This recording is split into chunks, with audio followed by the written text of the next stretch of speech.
Rotary club of trail பிளேசர்ஸோட charter member advocate Swarnalatha. இன்னைக்கு நான் உங்ககிட்ட ஷேர் பண்ண போகிற விஷயம் ஒரு முக்கியமான சட்டத்தை பற்றி நான் பேச போகிறேன். என்ன ஆக்ட் தெரியுமா? இந்த sexual harassment of women at workplace prohibition prevention and redressal act 2013. அதாவது பணியிடத்தில் பெண்களுக்கு எதிரான பாலியல் வன்முறைகளை தடுக்கக்கூடிய சட்டம். நம்ம இன்னைக்கு பெண்களாகி நம்ம எல்லாரும் வேலைக்கு போக ஆரம்பிச்சிட்டோம். ஸோ நமக்கு பீஸ் ஆஃப் மைண்ட் இருந்தால் மட்டும்தான் ஒரு இடத்துல ஒர்க் பண்ண முடியும். அந்த பீஸ் ஆஃப் மைண்ட் வேணும்னா நம்ம சேஃபாக செக்யூர்டாக நம்ம ஒரு ஹெல்த்தி என்வாயன்மெண்ட்டில் ஒரு சூழ்நிலையில் நம்ம வேலை பார்க்குறோமா இல்லையா அப்படின்றது நம்ம ரொம்ப முக்கியமான விஷயம். அதற்காக கொண்டு வரப்பட்ட சட்டம் தான் இது. ஏன்னா பெண்களுக்கு எதிரான பாலியல் வன்முறைன்றது எல்லா இடத்துலையும் இன்னைக்கு நடந்துக்கிட்டே தான் இருக்குது. நம்ம டெய்லியும் நியூஸ் பேப்பர்லையும் நியூஸ்லையும் டிவிலையும் பார்க்குறது எல்லாமே பார்த்தீங்கன்னா பெண்கள் மற்றும் குழந்தைகளுக்கு எதிரான பாலியல் வன்முறைகள் தான் நிறைய நடக்குது. 2013 இந்த சட்டத்தை கொண்டு வந்தாங்க. இப்போ இந்த சட்டத்தை பற்றின முக்கியமான சேலியன் ஃபீச்சர்ஸ் நம்ம தெரிஞ்சுக்கணும். ஸோ இந்த சட்டத்தில் அக்ரீடு உமன், அதாவது பாதிக்கப்பட்ட நபர், அவங்க கம்ப்ளைண்ட் கொடுக்கலாம். யார் கம்ப்ளைண்ட் கொடுக்கலாம் அப்படின்னு சொல்லி பார்த்தீங்கன்னா, அந்த பெண், பாதிக்கப்பட்ட பெண் அக்ரீடு உமன்றவ யாருன்னு கேட்டிங்கன்னா எந்த ஏஜில் இருந்தாலும் அவள் பெண்ணாக இருக்கணும் ஃபர்ஸ்ட். ரெண்டாவது கம்ப்ளைண்ட் யார் கொடுக்கலாம்? அந்த பெண்ணை, அந்த நபரே, பாதிக்கப்பட்ட நபரே கொடுக்கலாம். ஒருவேளை அவளுக்கு ஏற்பட்ட பாலியல் வன்முறை அவளுக்கு மென்டலாவோ பிசிக்கலாவோ இல்லை ஒரு ரேப்பு இல்லை ஒரு டெத்து வரையும் போச்சுன்னா அவளுடைய சட்டப்படியான வாரிசுகள் லீகல் ஹேர் கொடுக்கக்கூடிய அளவுக்கு இந்த சட்டத்துல வழிவகை வச்சிருக்கிறாங்க. இதுல ஒரு ஐசிசி கமிட்டி அப்படின்றது ஒன்று வச்சிருக்கிறாங்க. ஐசிசினா இன்டர்னல் கம்ப்ளைண்ட்ஸ் கமிட்டி. அந்த இன்டர்னல் கம்ப்ளைண்ட்ஸ் கமிட்டின்றது கண்டிப்பா எல்லா இடத்துலயும் இருக்கணும் அப்படின்னு தான். எல்லா இடம்னா எந்த இடம்?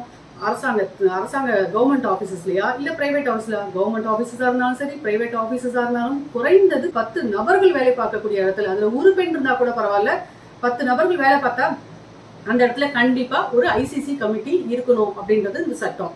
அதே மாதிரி எல்சிசி கமிட்டி அப்படின்னு சொல்லக்கூடிய லோக்கல் கம்ப்ளைண்ட்ஸ் கமிட்டி ஒன்று வச்சிருக்காங்க. அந்த லோக்கல் கம்ப்ளைண்ட்ஸ் கமிட்டி எதுக்குன்னு பார்த்தீங்கன்னா 10 நபர்களுக்கு குறைவா ஒரு கட்டிட வேலை நடக்குது. அந்த கட்டிடத்துல ஒரு மேஸ்திரி, 4 சித்தாள் இருக்காங்க.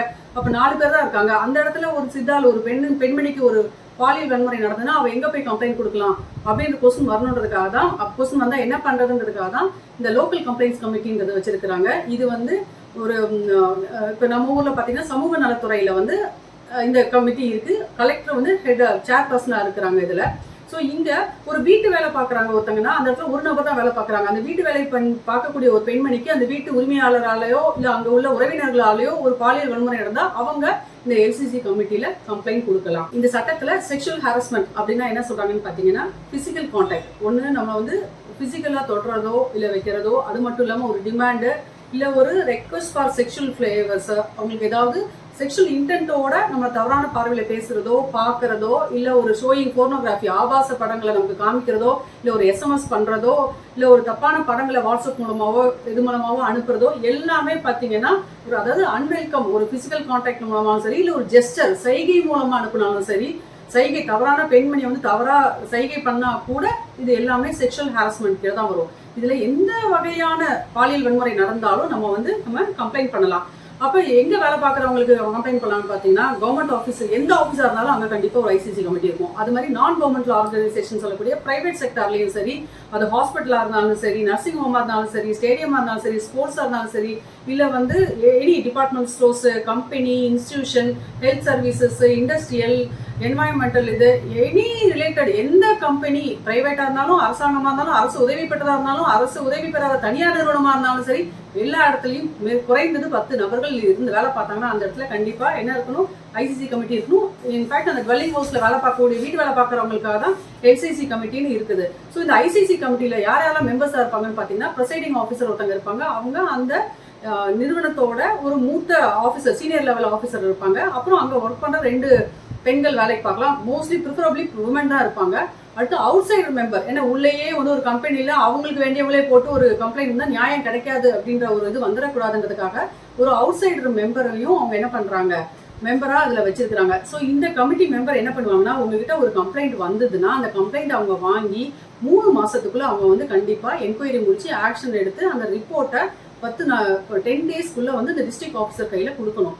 ஸோ இந்த கம்ப்ளைண்ட்டை நான் எப்போ கொடுக்கலாம்? எனக்கு ஒரு இன்சிடென்ட் நடக்குது, நான் ஒரு 5 வருஷம் கழிச்சு கொடுக்கலாமா? கிடையாது. ஸோ எனக்கு ஒரு பாதிப்பு ஏற்பட்டா, ஒரு செக்ஷுவல் ஹராஸ்மெண்ட் எனக்கு வந்ததுன்னா நான் எப்போ கம்ப்ளைண்ட் கொடுக்கணும்னா, அந்த செக்ஷுவல் ஹராஸ்மெண்ட் நடந்து ஒரு 3 மாத காலத்திற்குள் அதை கொடுக்கணும்.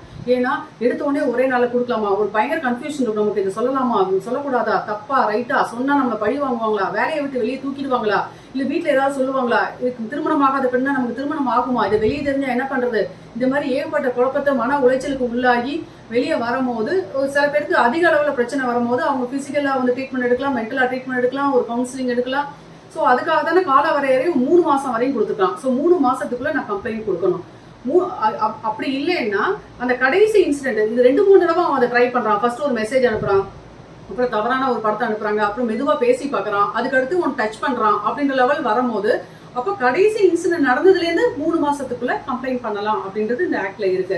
அதே மாதிரி இந்த இன்டர்னல் கம்ப்ளைண்ட்ஸ் கமிட்டி, இதை பற்றி முக்கியமாக இது வந்து கண்டிப்பாக இந்த இன்டர்னல் கம்ப்ளைண்ட்ஸ் கமிட்டி இருக்கணும். இந்த இன்டர்னல் கம்ப்ளைண்ட்ஸ் கமிட்டியை அவங்க ஒரு கம்பெனியோ இல்லை ஒரு கவர்மெண்ட்டோ எனி இன்ஸ்டிடியூஷனோ அதை வைக்கல, ஒரு தொழிற்சாலையோ அவங்க அந்த கமிட்டியை வச்சிருக்கலைன்னா, அது காலேஜாக இருந்தாலும் சரி, ஸ்கூலாக இருந்தாலும் சரி, ஹாஸ்பிட்டலாக இருந்தாலும் சரி, இல்லை பிரைவேட் கம்பெனியாக இருந்தாலும் சரி, ஷிப்பிங் கம்பெனியாக இருந்தாலும் சரி, அங்கே ஒரு ஐசிசி கமிட்டி 10 பேர் தான் இருக்கணும். அப்படி கான்ஸ்டியூட் பண்ணலைன்னா அந்த எம்ப்ளாயருக்கு என்ன பனிஷ்மெண்ட்னா 50,000 ரூபாய் அவங்க வந்து ஃபைன் கட்டணும். அது மாதிரி யாராவது கம்ப்ளைண்ட் கொடுத்து அவங்க ஆக்ஷன் எடுக்கலைனாலும் 50,000 ரூபாய் பண்ணணும். அதே இது வந்து செகண்ட் டைமும் நடந்துச்சு, அவங்க வந்து அதை பண்ணலை, நம்ம ஒரு கம்ப்ளைண்ட் பண்ணலை, 2வது முறையும் அதே தவறை பண்ணாங்கன்னா அந்த எம்ப்ளாயர் அந்த முதலாளி அந்த நிறுவனத்தின் மேலே வந்து என்ன பண்ணலாம், அவங்களோட லைசன்ஸே கேன்சல் பண்ணலாம், அவங்களோட ஆர்சியை கேன்சல் பண்ணலாம். இந்த அளவுக்கு சட்டம் வந்து ரொம்ப கடுமையாக வச்சிருக்கிறாங்க. அதுக்கு அடுத்தது பார்த்தீங்கன்னா இது வந்து பிரைவேட்டுக்கு நான் ஏற்கனவே சொன்ன மாதிரி பிரைவேட் மட்டும் இல்லாமல் டுவெல்லிங் ஹவுஸில் வீட்டு வேலை பார்க்குறவங்க வந்து சோஷியல் வெல்ஃபேர் கம்ப்ளைண்ட் இது லோக்கல் கம்ப்ளைண்ட்ஸ் கமிட்டியில் வந்து பண்ணலாம். அடுத்து முக்கியமான விஷயம், சரி கம்ப்ளைண்ட் கொடுத்துட்டா என்ன பண்ணுவாங்க, என்கொயரி நடக்கும். அந்த என்கொயரி 90 டேஸ்க்குள்ள முடிக்கணும். அந்த 90 நாளைக்குள்ள முடிக்கும் போது அந்த மெம்பர்ஸ் வந்து நம்மளுடைய பேரையோ ஊரையோ நேம் அட்ரஸ் நம்ம ஐடென்டிட்டி டிஸ்க்ளோஸ் பண்ணக்கூடிய எந்த விஷயங்களும் அவங்க வெளியே சொல்லக்கூடாது. வெளியே சொன்னால் அது பீனல் அஃபென்ஸ். அது வந்து அந்த கமிட்டி மெம்பர்ஸ்க்கு தண்டனை கொடுப்பாங்க. இது பப்ளிஷ் பண்ணக்கூடாது, பேப்பரில் வரக்கூடாது, இது சம்பந்தமான டாக்குமெண்ட்ஸ் அவங்களோட பேர் ஐடென்டிட்டி டிஸ்க்ளோஸ் பண்ற எந்த விஷயங்களும் வெளியே சொல்லக்கூடாது. இது ரொம்ப ரொம்ப முக்கியம். இதை எல்லாரும் தெரிஞ்சுக்கணும். அதனால தான் தைரியமா வந்து கம்ப்ளைண்ட் பண்ணா மட்டும்தான் தவறு செய்யறவங்களை நம்ம தண்டிக்க முடியும். பாதகம் செய்வோரை கண்டால் மோதி மிதித்து விடு பாப்பான்னு பாரதியார் சொன்னதை நம்ம நடைமுறைப்படுத்தணும்னா இந்த விஷயங்களை நம்ம வெளியே வந்து கம்ப்ளைண்ட் பண்ணாதான் அவன் அடுத்த தடவை இன்னொரு பொண்ணுட்டு அப்படி தவறா நடக்க முயற்சி பண்ண மாட்டாங்க. இப்போ நம்ம கம்ப்ளைண்ட் கொடுத்துரும், என்கொயரி நடந்துட்டு இருக்கு. அந்த என்கொயரி 3 மந்த்ஸ்க்குள்ள என்கொயரி முடிக்கணும். அந்த என்கொயரி முடிக்கிறதுக்குள்ள நமக்கு என்ன பண்ணலாம் அப்படின்னு சொல்லி கேட்டீங்கன்னா செக்ஷன் 12 வந்து action during pendency of enquiry அப்படின்னு ஒரு ஆப்ஷன் நமக்கு கொடுக்குறாங்க. அதில் என்ன கொடுக்குறாங்கன்னா,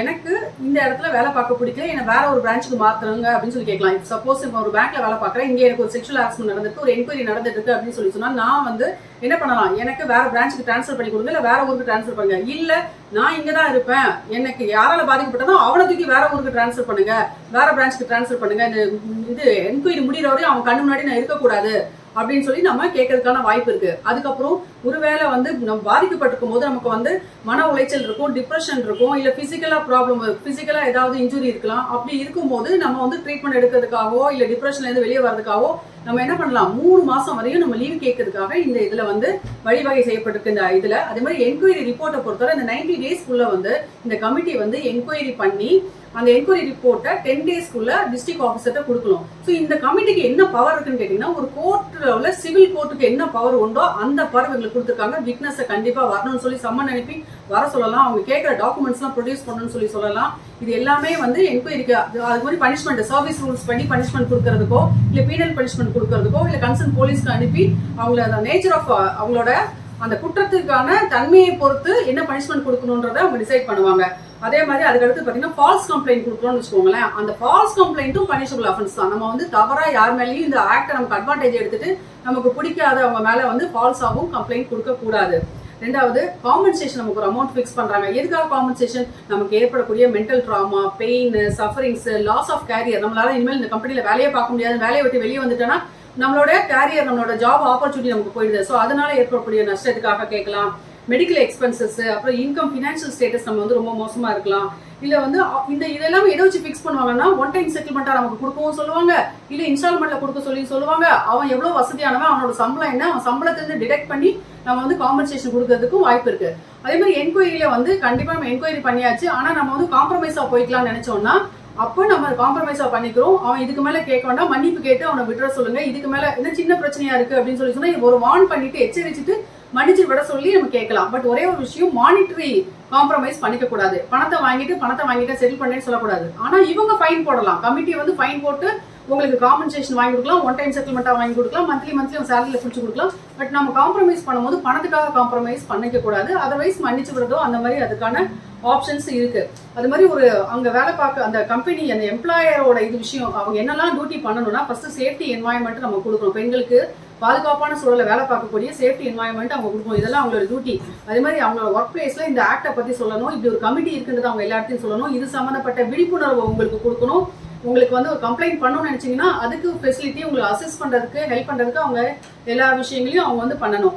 அது மாதிரி இதை வேற ஏதாவது மீடியா பப்ளிஷ் பண்ணா அவங்க மேல ஆக்ஷன் எடுக்கக்கூடிய அளவுக்கு இது ஒரு சீரியஸ் அஃபென்ஸா இருக்கு. ஸோ இந்த ஆக்டை பத்தி நம்ம தெரிஞ்சுக்கிட்டோம். அந்த காலத்துலலாம் பெண்கள் வீட்டுக்குள்ள பத்திரமா சேஃபா இருந்தோம். எப்படி இருந்தோம்னா நம்மளே ஒரு ப்ராப்பர்ட்டி மாதிரி வீட்டுக்குள்ள பத்திரமா வச்சிருந்தாங்க. ஆனா இன்னைக்கு இருக்க சூழல் எப்படி பெண்களும் ஆண்களுக்கு சமமா ஒர்க் பண்ணா மட்டும்தான் நம்மளோட குடும்பம் குழந்தைங்க இல்லோட எல்லாத்தையும் நம்ம பண்ண முடியுது. அதனால நம்ம இண்டிபெண்ட் ஆகிட்டோம். நம்ம ஒர்க் பிளேஸ்க்கு நம்ம போய் தான் ஆகணும். அந்த ஒர்க் பிளேஸை நம்ம சேஃபா வைக்கிறது நம்ம மட்டும் இல்லை, நம்மளை மாதிரி இருக்க மற்ற பெண்களும் சேஃபா இருக்கணும்னா நமக்கு எதிராக ஒரு குற்றம் நடந்ததுன்னா அதை கண்டிப்பா நம்ம தட்டி கேட்டு அவங்களுக்கு அவங்க மேலே எடுக்கக்கூடிய ஆக்ஷன்ல அவங்க இனிமேல் ஃபியூச்சர்ல யார் மேலேயும் எந்த அவங்களால வேற யாருக்கும் தொல்லை வராமல் பார்த்துக்கக்கூடிய அளவுக்கு நம்ம தைரியமா இருக்கணும். எப்படி வீட்டை விட்டு வெளியே வேலைக்கு வர அளவுக்கு நம்ம தைரியமானமோ அதே மாதிரி பணியிடத்துல நமக்கு வரக்கூடிய பிரச்சனைகளையும் நம்ம ஃபேஸ் பண்ணக்கூடிய அளவுக்கு நம்ம வரணும். அதற்கான சட்டங்கள் நமக்கு உதவியா இருக்கிறது தான் இந்த மாதிரி சட்டங்கள் இருக்கு.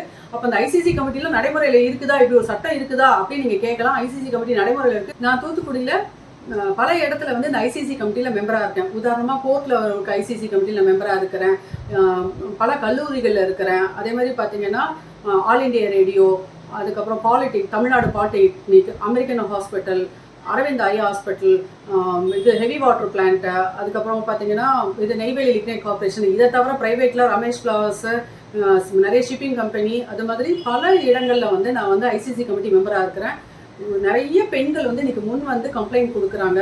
சோஷியல் வெல்ஃபேர் ஆஃபீஸில் உள்ள லோக்கல் கம்ப்ளைண்ட்ஸ் கமிட்டிலையும் நான் மெம்பராக இருக்கிறேன். இது கம்ப்ளைண்ட்ஸ் ஜட்ஜஸ்க்கு எதிராகவும் ஸ்டாஃப்ஸ்க்கு எதிராகவும், அதே மாதிரி பார்த்தீங்கன்னா நிறைய தாசில்தார், விஓஓ, ஈவன் டிஆர்ஓ எதிராகவும், பெரிய பெரிய கம்பெனி ரீஜனல் மேனேஜர், பேங்கோட ரீஜனல் மேனேஜர் எதிராகவும் எத்தனையோ கம்ப்ளைண்ட்ஸ் வந்திருக்கு. எத்தனையோ நாங்கள் டீல் பண்ணியிருக்கோம். அதுக்கான சொல்யூஷன் நாங்கள் கொடுத்துட்டு இருக்கிறோம். ஸோ இந்த கமிட்டியை நம்பி நம்ம கண்டிப்பா நம்ம ஆக்ஷன் எடுத்தோம்னா அதுக்கு கண்டிப்பா தீர்வு உண்டு. இதை எல்லா பெண்களும் நம்ம தெரிஞ்சுக்கணும்.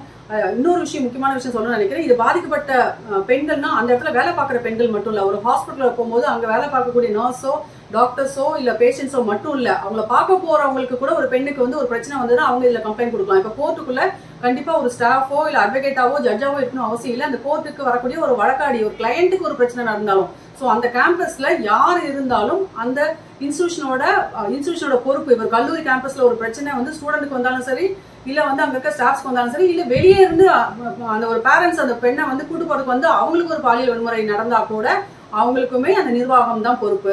ஸோ யாருனாலும் இதை கம்ப்ளைண்ட் பண்ணலாம். இந்த ஆக்டை நம்ம ஒரு எப்பொழுதுமே பெண்களுக்கு எதிரான சட்டங்களை நம்ம என்ன பண்ணணும், நமக்கு ஒரு ஷீல்டா பயன்படுத்தணும். அதை ஒரு வெப்பனா பயன்படுத்தக்கூடாது. உங்களுக்கு புரியும் நினைக்கிறேன். நமக்கு கேடயமா பயன்படுத்தணும், அதை ஆயுதமா பயன்படுத்தாதீங்க. Thank you every one.